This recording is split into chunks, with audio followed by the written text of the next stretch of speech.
Hello, my name is Reverend Patrick Asante of the Kingdom Liberation Center in Kumasi. Today, I want to share with you what I call what to do when you are behind in destiny. What to do when you are behind in destiny. For the days that is past, I've been sharing some what I call pillars of destiny. And as people listen to the pillars of destiny, the message I've been getting, the feedback I've been getting is the prophet. What should we do when we feel we are behind in life? And that is the reason why I want to share this message with you. For the days ahead, I'll be sharing with you other principles. But today I want to share with you what I call the Jabez principle. And the title of my message is What to Do When You Are Behind in Destiny.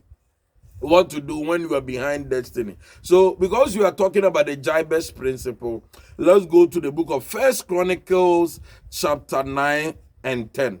First Chronicle chapter 4, verse 9 and 10. First Chronicle chapter 4, verse 9 and 10. The Bible said that Jabez was more honorable than his brothers. So here the Bible says that Jabez was more honorable than his brothers. In other words, Jabez was more intelligent than his brothers.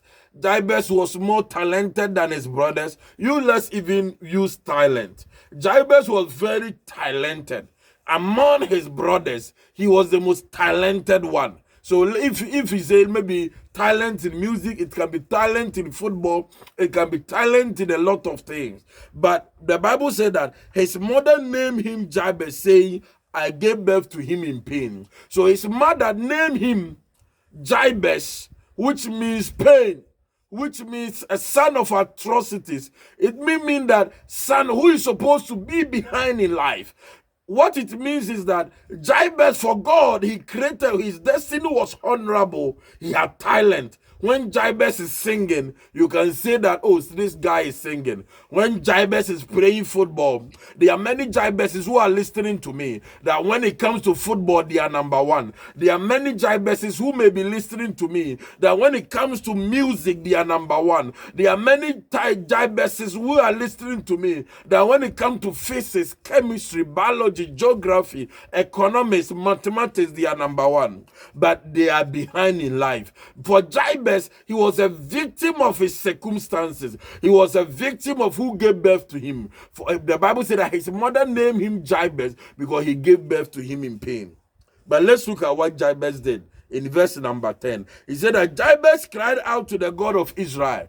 When Jabez realized that he is talented, he's the most talented among his brethren, but then he is far, far, far behind in life. Today, maybe when you look at yourself, you realize that the people you started with, sometimes some people, I meet many people who say that my classmate, you can point hands to some classmates, say this guy cried. When I was in school, I was better than him, but look at where he is, look at where I am. Jabez realized this. Jabez didn't complain to anybody. He didn't hang himself and commit suicide. He didn't take offense of anybody, but he cried out to God. Today, I don't know where you are behind. Maybe you are behind in life. Maybe sometimes one of the key things to realize that you are behind in life is that sometimes within you, you feel that where you are, that's not where you are supposed to be. Sometimes you look at yourself and you realize that where you are working, you should be far, far, far ahead. What you are earning, you should be earning something better than that. Sometimes it's inward, an inward feeling. Sometimes you get something inward, telling you that you are supposed to be ahead. And when you are in that position, for Jabez, when he was in that position, he cried out to God. So the Jabez principle is that when you feel that you are behind in life, you have to cry out to God. Why crying out to God? You cry out to God because those of you who have been following me, I've been saying that destiny is not something that we choose. Something is not something we make. It's not something we make it up. Destiny is something that is given to us by God. So when you cry out to the one who gave it to you. You cry out to the manufacturer, the originator of that destiny. So Jabez, you realize that God is the originator. God is the manufacturer of that destiny. And he said that, oh God, that you bless me, enlarge my territory, that your hand will be with me and keep me from harm so that I'll be free from pain. And the Bible says that, and God granted this request. Today, if you cry out to God, not cry out to God means that maybe you are coming to sleep and you say, oh God, help me. No, no, no. Sometimes you must set certain days apart and fast sometimes and pray. Sometimes as far as 21 days, 40 days, 60 days, 90 days, 3 months, 6 months, crying out to God consistently.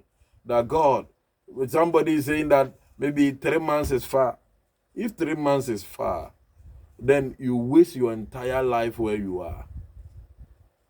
If 21 days is far for you, then you waste the rest of your life. For Jabez, if Jabez hadn't cried out to God and then realized that no, this is not where I'm supposed to be, Jabez would have spent the rest of his life behind in life.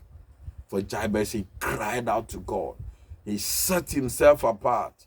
And then he cried out to God that God, change my story, enlarge my territory, take me away from pain.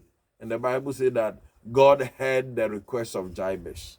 Today, I want to encourage somebody that if only you cried out to God, he will hear you. And I quote from the great Archbishop Benson Idahosa. He said, there's no one who said, God help me, that the Lord refused to help. If only you cried out to him. But me too, I can say that because I realize that it's true that anybody who cried out to God, there's no one who did and said, God, help me. And the Lord refused to help the person. I want to encourage you. If only you feel you are behind in life, stop complaining. Stop talking to people about it. Nobody can help you. Man can't help your destiny. People have a rule, but if God has not, if God had not helped you, if God has not make a way, man cannot pave a way. If God has not helped you, no man can help you. So you have to go to God first. Go to God and he will hear you. Cry out to God and he will hear you. For the Bible says that, and God granted his request. If only you cried out to God, if only you set yourself apart, God will hear you. Like I said, my name is Reverend Patrick Asante of the Kingdom Liberation Center in Kumasi, Apidu. As you are hearing this message, please, there's somebody who needs it.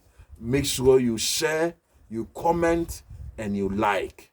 And if those of you who are watching me on YouTube or YouTube, subscribe to this channel for more. Those of you who watch this on TikTok, please follow me for more. Those of you who watch on Facebook, please click on the notification button so that anytime that I give out a word, you can have access to it. God bless you and bye-bye.